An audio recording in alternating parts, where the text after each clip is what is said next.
Assalamualaikum warahmatullahi wabarakatuh. Alhamdulillahilladzi ja'ala al-jumu'ata afdalal ayyam, wassalatu wassalamu ala sayyidil anam wa ala alihi wa ashabihi al-kiram. Subhanaka la ilma lana illa ma 'allamtana innaka antal alimul hakim. Rabbi shrah li sadri wa yassir li amri wahlul 'uqdatam min lisani yafqahu qawli. Yang dimuliakan Allah Subhanahu wa taala, Datuk Mufti, Datuk-datuk, datin-datin, muslimin, muslimat, insyaallah kita semua dimuliakan Allah Subhanahu wa taala. Amin ya rabbal alamin. Suatu ketika datanglah seseorang bertanya kepada Nabi Muhammad sallallahu alaihi wasallam. Yang pertama yang dia ditanyakan adalah ma huwal iman? Apa iman itu wahai Rasulullah? Rasul pun menjawab, antu'mina billah wa malaikatihi wa kutubihi wa rusulihi wal yaumil akhir wa biqadri khairihi wa syarrihi. 6 jawaban Nabi SAW tentang iman inilah yang menjadi asal muasal daripada ilmu akidah. Disebut dia akidah, maknanya 2 tali yang disimpul diikat mati. Disebut juga dengan ilmu tauhid kerana dia merupakan ilmu bagaimana cara mengesakan, mentauhidkan, menunggalkan, mensatukan Allah Subhanahu wa taala. Disebut juga sebagai ilmu al-fiqhul akbar, fikih besar. Kerana ada fikih kecil, maka fikih yang besar ini adalah ilmu tauhid, disebut dengan al-fiqhul akbar, disebut juga dengan ilmu al-aqidah, disebut juga dengan ilmu kalam. Kerana para ulama manakala membahas ilmu ini dia berkata al-kalamu fi kadza, al-kalamu fi kadza, al-kalamu fi kadza, maka disebut dengan ilmu kalam.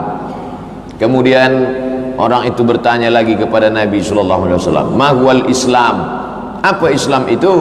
Nabi SAW menjawab, at-tashhadu an la ilaha illallah wa anna muhammadar rasulullah wa tuqimas shalah wa tu'tiyaz zakah wa tasuma ramadan wa tahujjal baita in istata'ta ilaihi sabila.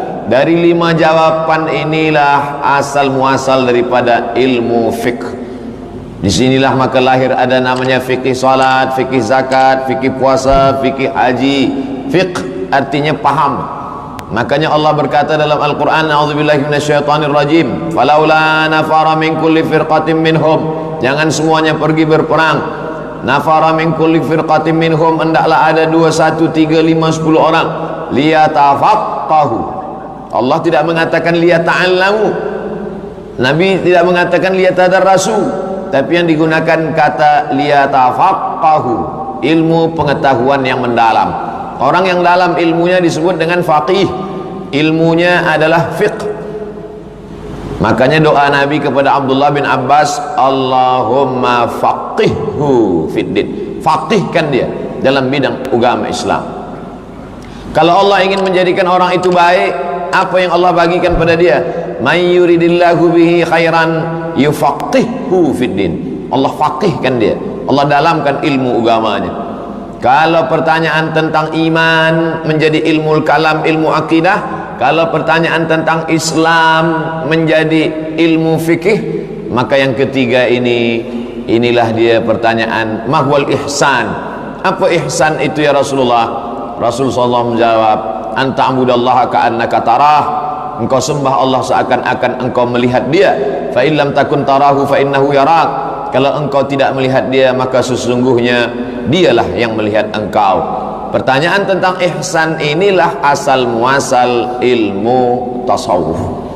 Setengah orang tak bersetuju dengan tasawuf. Tasawuf ini datang belakangan, tak ada tasawuf. Yang tak bersetuju dengan tasawuf, bila kita tengok, kita baca kitab-kitab mereka, maknanya sama, tapi dia guna kata lain, tazkiyatun nafs. Jadi saya tengok ada tulisan besar di luar, tazkirah sebelum Jumat, tazkiyatun nafs. Kenapa dipilih kata tazkiyatun nafs? Diambil dari Al-Quran. Wa nafsin wa ma sawwaha, demi jiwa dan penciptaannya. Fa alhamaha fujuraha wa taqwaha, diberikan Allah 2 jalan, jalan fujur dan jalan taqwa. Qad aflaha man zakkaha, beruntunglah orang yang mensucikan jiwanya. Qad khaba man dassaha, rugilah orang yang mengotori jiwanya. Dari kata zakka, yuzakki, tazkiyah, inilah berasal ilmu tasawuf. Yang menggunakan kata tasawuf apa maknanya? Maka ditanyakanlah kepada para ahli tasawuf, apa tasawuf itu? Man safa qalbuhu lillah, siapa yang hatinya bersih kerana Allah Subhanahu wa ta'ala. Jadi kalau ada ulama yang sibuk membahas tentang wujud, qidam, baqa, mukhalafatul awadithi, qiyamuhu binafsihi, wahdaniyah, qudrat, iradat, ilmun, hayat, sama', basar, kalam, akidah, yang membahas tentang masalah halal, haram, makruh, mubah, sunat, sunan muakkad, syarat, rukun, wajib, fiqh. Tapi ada ulama yang khas membahas tentang masalah qalbu, tentang masalah roh, tentang masalah hati, tentang masalah apa-apa saja penyakit-penyakit hati. Maka mereka membagikannya kepada tiga. Yang pertama, takhalli. Takhalli mengkosongkan hati daripada semua al-akhlaquz zamimah, semua yang kotor-kotor dibersihkan daripada dalam hati. Ada cawan, cawan ini kotor, di dalamnya ada sampah, di dalamnya ada debu. Lalu cawan yang kotor ini dituangkan air zam-zam. Air zam-zam tak dapat mensucikan cawan, tak boleh diminum. Cawan tetap kotor, zam-zam pun ikut rosak disebabkan oleh cawan yang kotor. Lalu bagaimana bila kita ingin minum air zam-zam? Cuci, basuh dulu cawan. Selepas cawan dibasuh, barulah tuangkan air zam-zam.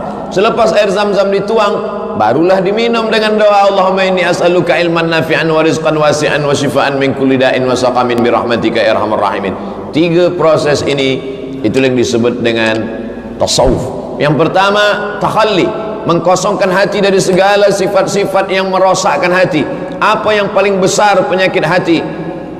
Iblis keluar dari surga bukan kerana minum khamar. Iblis keluar dari surga bukan kerana makan riba. Tapi mengapa dia keluar? Allah tanya kepada dia, ma mana'aka alla tasjuda li adama iz amartuk, kenapa engkau tak mahu bersujud kepada Adam manakala aku suruh engkau sujud? Apa jawab dia? Khalaqtani min tin, kau ciptakan aku dari tanah. Wa khalaqtahu min tin, dia kau ciptakan dari tanah. Wa khalaqtani min nar, aku kau ciptakan dari api. Ana khairum minhu, aku lebih baik daripada dia. Sifat yang mengotori hati adalah takbur, merasa sombong, merasa angkuh, merasa diri lebih tinggi, lebih hebat, lebih besar, lebih mulia. Maka kita sehari semalam diperintahkan Allah subuh 4 kali, qabliyah subuh 4 kali, menempelkan kening ke lantai, merasakan kita bukan apa-apa. Wahai engkau yang tinggi kuasamu, wahai engkau tinggi ilmumu, wahai engkau yang tinggi banyak hartamu, kau tempelkan kening ke lantai dan berkata, subhana rabbiyal a'la, bukan aku yang tinggi, a'la, yang maha tinggi adalah Allah subhanahu wa ta'ala. Apa kata Allah kepada iblis? Malaka anta takabbara fiha, engkau tak layak untuk menyombongkan diri, merasa diri engkau besar di dalam surga. Ukhruj, keluar dari surga, innaka minas saghirin, kau kecil, tak ada apa-apanya. Oleh sebab itu akhlak yang pertama adalah membuang sifat takbur.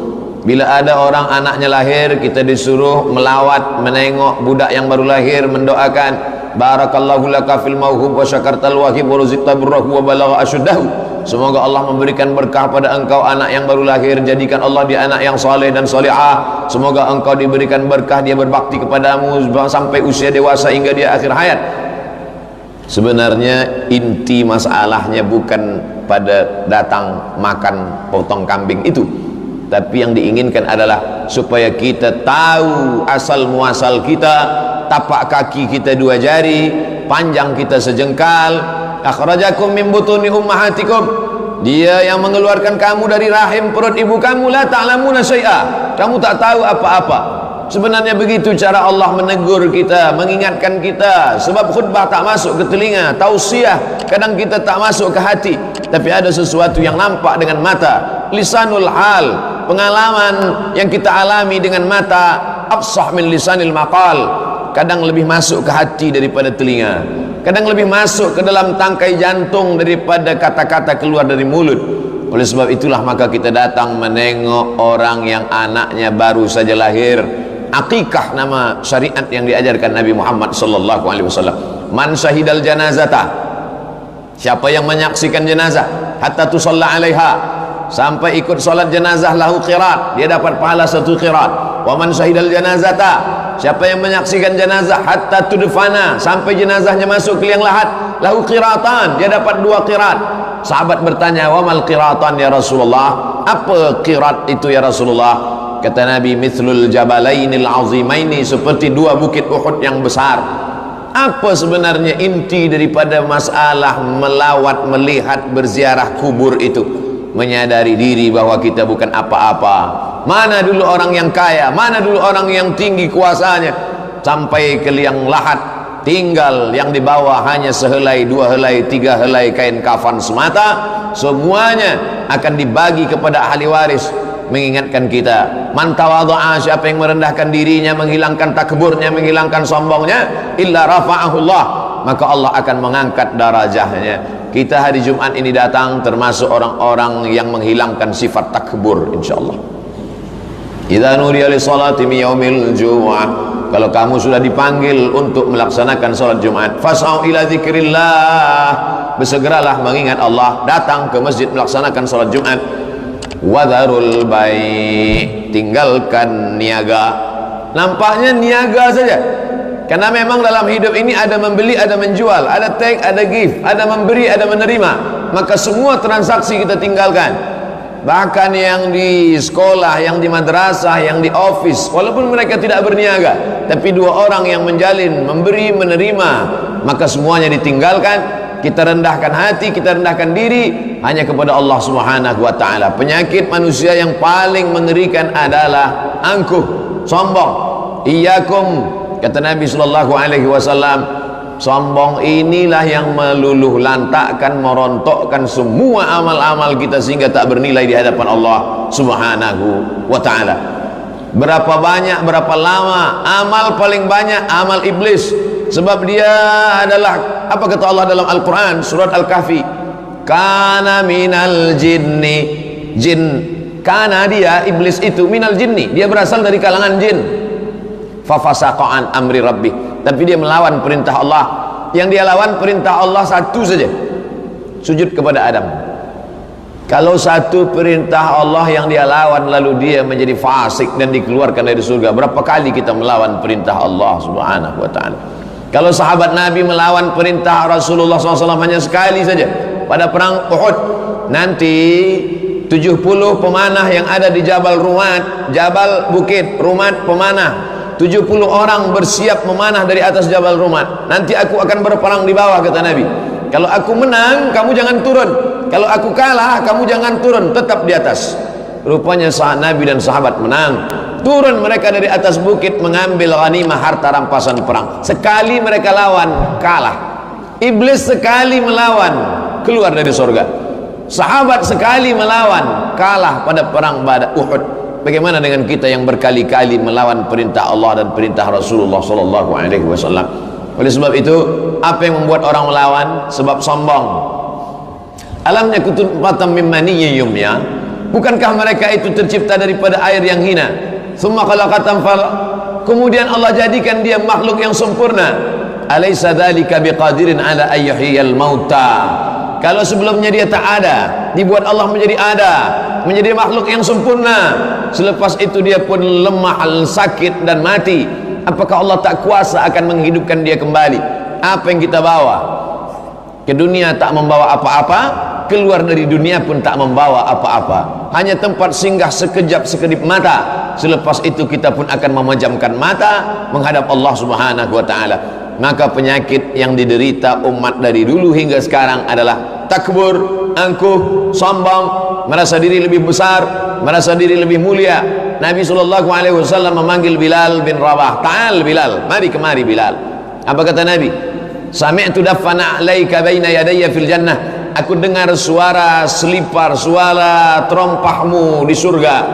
Nabi tak memanggil Abu Bakar Siddiq. Seandainya Nabi memanggil Abu Bakar, hai Abu Bakar, aku dengar suara kakimu dalam surga, tentu Abu Bakar itu masuk surga sebab dia Quraisy, berkulit putih, mertua Nabi, anak dia menikah dengan Nabi, sahabat Nabi, berdua di Jabal Thur. Nabi tak memanggil Sayyidina Ali, hai Ali, kemari kemari, aku dengar suara kakimu dalam surga. Kalaulah Nabi memanggil Ali, tentulah dia memang penghuni surga, sebab dia Quraisy. Ayah dia dengan ayah Nabi adik-beradik kandung, sama-sama cucu Abdul Muttalib. Dia Quraisy, dia menantu Nabi, suami Fatimah, ayah Sayyidina Al-Hasan dan Sayyidina Al-Husain.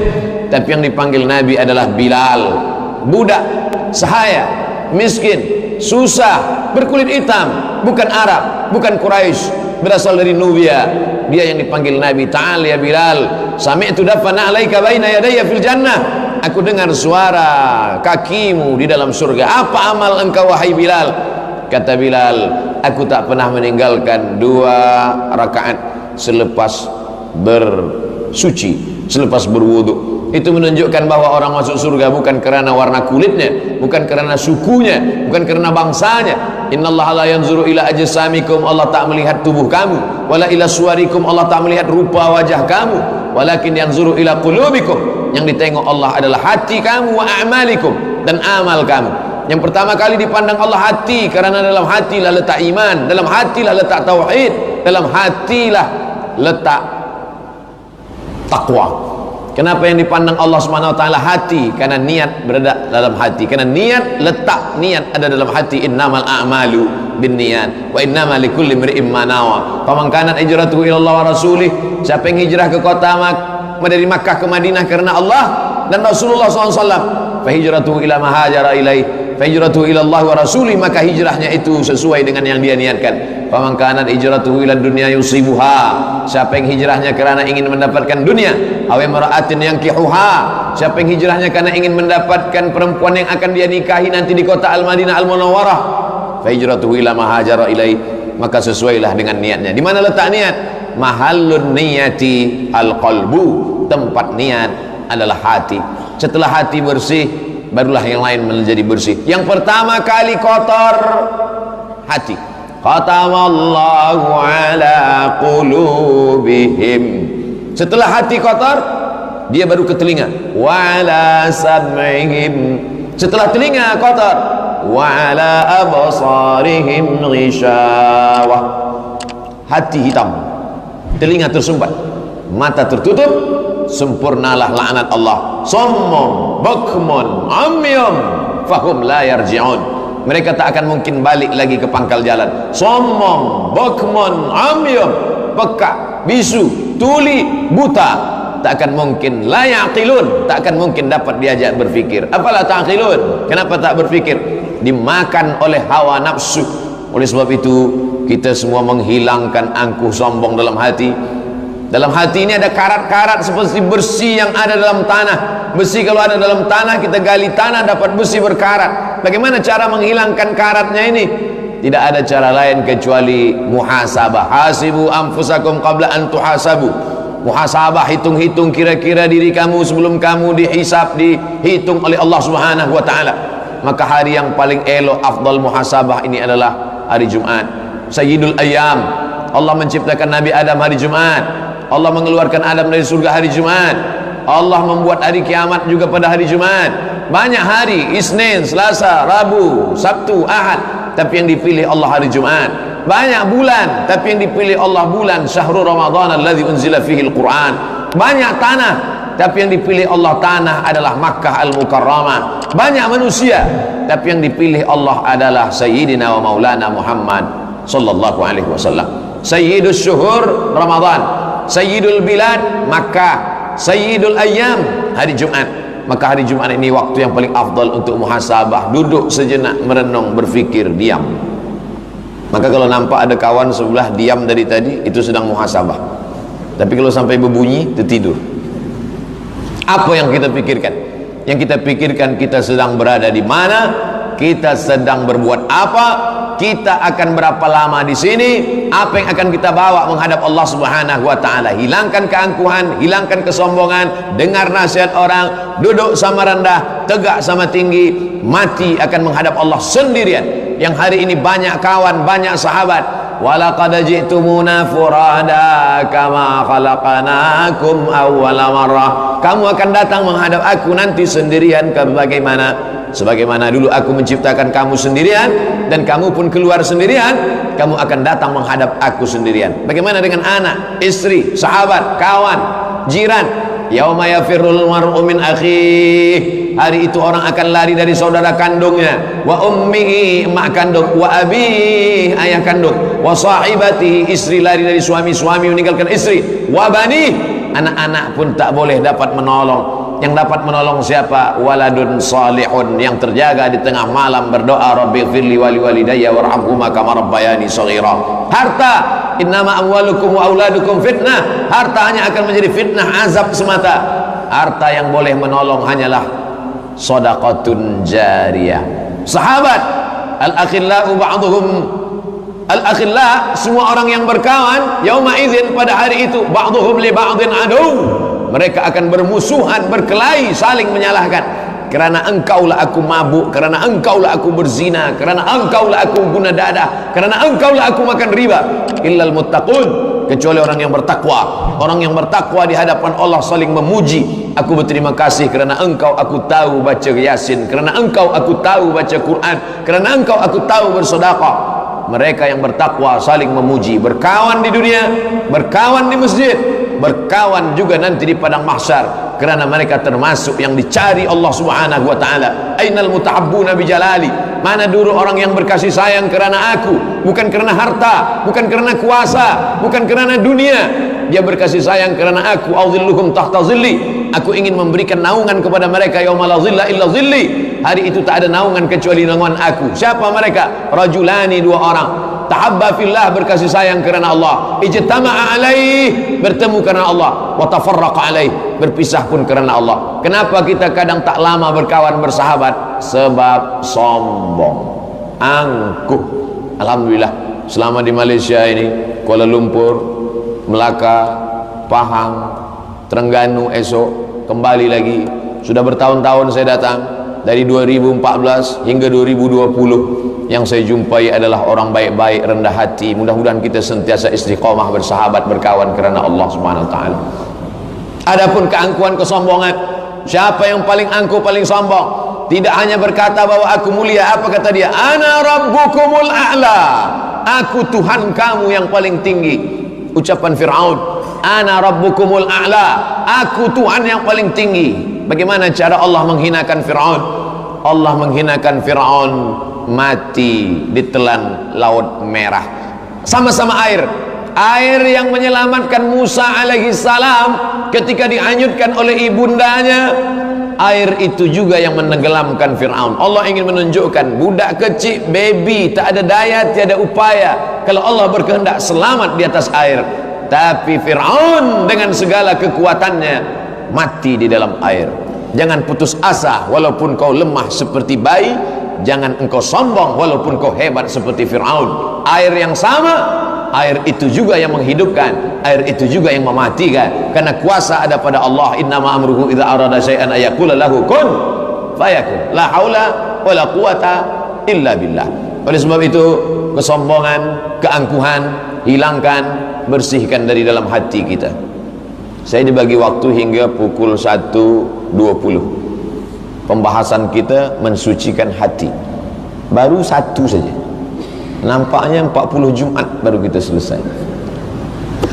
Yang kedua, selepas sembuh hati ini daripada penyakit takbur, sombong, hasad. Iyyakum wal hasada, bersihkan hati dari penyakit hasad. Fa innal hasada yakulul hasanat, kerana hasad akan memakan semua amal-amal. Kama ta'kulun narul hatab, sebagaimana api memakan kayu bakar. Dulu orang kampung ingin menikahkan anak, dia kumpulkan kayu api hingga setahun. Dapat kayu kumpul, dapat kayu kumpul, kayu dijemur kering untuk memasak sebagai macam-macam makanan.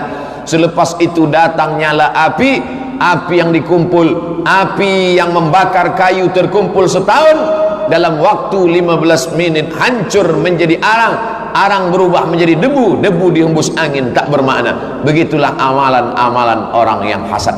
Makanya kalau ada rasa hasad dari dalam hati, hilangkan. Bagaimana cara menghilangkan hasad dari dalam hati? Doakan. Apa hasad itu? Hasad itu dua. Pertama, karahatun ni'mah alal mun'ami alaih, tak suka melihat orang lain dapat nikmat. Datang orang lain dapat nikmat, dia yang demam. Orang lain dapat nikmat, dia sakit kepala. karahatun ni'mah 'alal mun'ami alaih, tak senang orang lain dapat nikmat. Yang kedua, wa hubbu zawaliha, ingin supaya nikmat orang lain itu hilang. Muncullah hasud, datanglah hasad, memunculkan hasud, menghasut orang lain, membuat orang lain benci tak suka. Makanya Allah mengajarkan doa, wa min syarri hasidin idza hasad. Oleh sebab itu ayat ini mesti kita baca paling tidak lepas subuh sekali, lepas maghrib sekali, mengawali hari sekali, mengawali malam sekali. Tapi seelok-eloknya setiap selepas salat, qul huwallahu 3 kali, Rabbil falaq sekali, Rabbin nas sekali. Mereka dulu sebelum Nabi Muhammad SAW datang, mereka mencari-cari dan mereka meminta, mereka bertawassul. Wa kanu min qablu yastaftihuna 'ala alladhina kafaru. Orang Yahudi itu kalau berperang selalu menyebut-nyebut nama akhir zaman. Ya Allah, berkat Nabi yang kau utus di akhir zaman, tolonglah menangkan kami melawan Bani Ghatafan. Yang dia maksud adalah Nabi yang diutus Allah akhir zaman, Nabi Muhammad SAW. Falamma ja'ahum ma'arafu kafaru bih. Tapi ketika Nabi itu datang, ma'arafu, yang sebelumnya mereka sudah kenal dengan baik, ketika dia datang mereka kafir. Kenapa? Karena hasad. Mereka ingin Nabi terakhir itu anak Ibrahim dari nasab Ishak, sedangkan Nabi yang terakhir itu datang anak cucu Ibrahim juga, tapi bukan dari nasab Ishak. Ibrahim Ismail, Muhammad SAW bin Abdullah bin Abdul Muttalib bin Hashim bin Abdi Manaf bin Qusay, keturunan Adnan, cucu cicit Ismail, anak Ibrahim alaihissalam. Sedangkan dalam kitab suci mereka dikatakan Nabi terakhir yang datang itu keturunan Ibrahim. Dia sangka dari nasab Ishak, rupanya yang datang itu dari nasab Ismail. Hanya kerana berbeza nasab saja pun mereka tak mau menerima. Tapi kita orang Melayu, kita tak pernah permasalahkan. Yang Ishak pun kita percaya, yang Ismail pun kita percaya, dan kita tiap-tiap hari berkata asyhadu an la ilaha illallah wa asyhadu anna Muhammadan Rasulullah sallallahu alaihi wasallam. Kita tak ada hasad, mereka hasad. Baghyam bainahum, mereka hasad kepada Nabi Muhammad sallallahu alaihi wasallam. Setelah hasad muncul hasud, mereka undang Nabi Muhammad SAW ke kampung Khaybar. Ada Yahudi besar nama kampungnya Khaybar. Mereka tanya Nabi Muhammad SAW, ya Muhammad, ya, engkau makanan yang paling suka apa? Nabi jawab, makanan aku yang paling suka adalah kaki kambing. Makanan yang paling disuka Nabi kaki kambing bagian depan. Kaki kambing bagian depan. Saya tak sebut tangan kambing sebab tak ada kambing bertangan. Kaki kambing bagian depan. Kita bila ada tamu, kita tanya makanan yang dia suka, kita nak senangkan hati dia. Rupanya Yahudi ini tidak. Dia tanya apa makanan paling suka, disitulah dia tanamkan racun sebanyak-banyaknya, sebab dia ingin membunuh Nabi Muhammad SAW. Tapi Nabi tak sama dengan kita. Datang Jibril alaihissalam bagi tahu, ya Muhammad itu ada racun. Nabi tak makan. Tapi sahabat Nabi yang memakannya mati. Kenapa Allah tak bagi tahu? Kenapa Jibril tak bagi tahu? Sebab Allah ingin memuliakan dia, ingin menjadi syahid. Selepas itu ditangkaplah yang meracun ini. Ditanya dia, kenapa kamu racun Muhammad? Yahudi memang pandai berkelit dan berkilah. Kenapa kamu racun Muhammad? Apa kata dia? Aku nak tes je, ini Nabi asli original apa Nabi palsu. Betapa jahatnya Yahudi. Dari hasad muncul hasud, membunuh.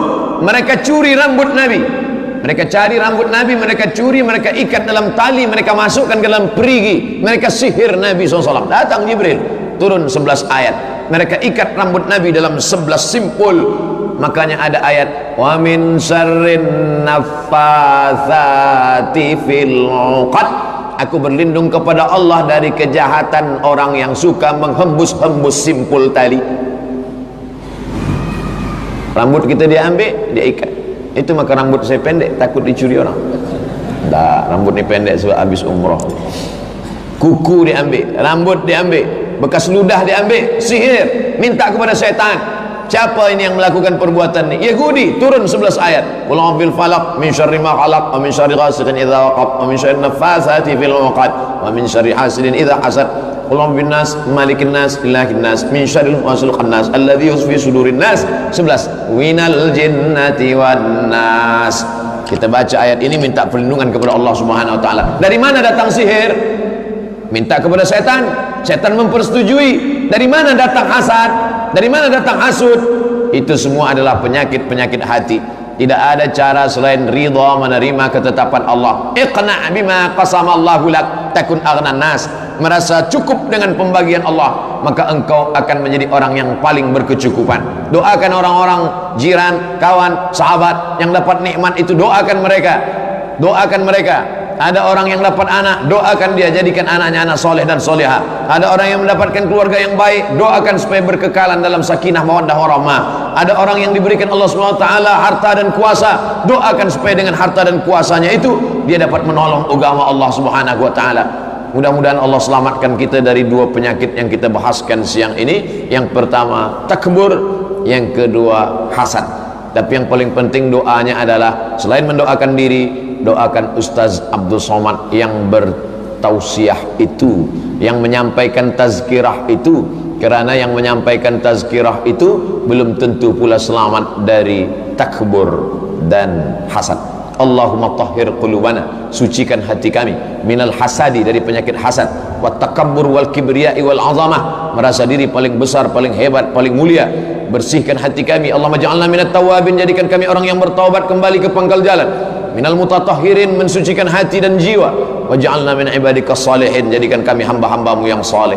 Allahumma ja'al khaira ayyamina khawatimahu, jadikan hari yang terbaik kami adalah hari terakhir saat kami menghadapmu ya Allah. Allahumma rzuqnal istiqamata ala syariatil gharra wa tariqatil bayda, berikan kami istiqamah di jalan yang lurus, di jalan yang benar ini ya Allah. Allahumma khtim lana bi husnil khatimah wa la takhtim alaina bi su'il khatimah. Wa sallallahu ala sayyidina wa maulana wa syafi'ina wa dhukhrina Muhammad wa ala alihi wa sahbihi wa sallam, walhamdulillahi rabbil alamin. Taqabbalallahu minkum minna wa minkum taqabbal ya karim. Terima kasih segala perhatian. Mohon maaf banyak silap, banyak khilaf, banyak salah. Wassalamualaikum warahmatullahi wabarakatuh. Allah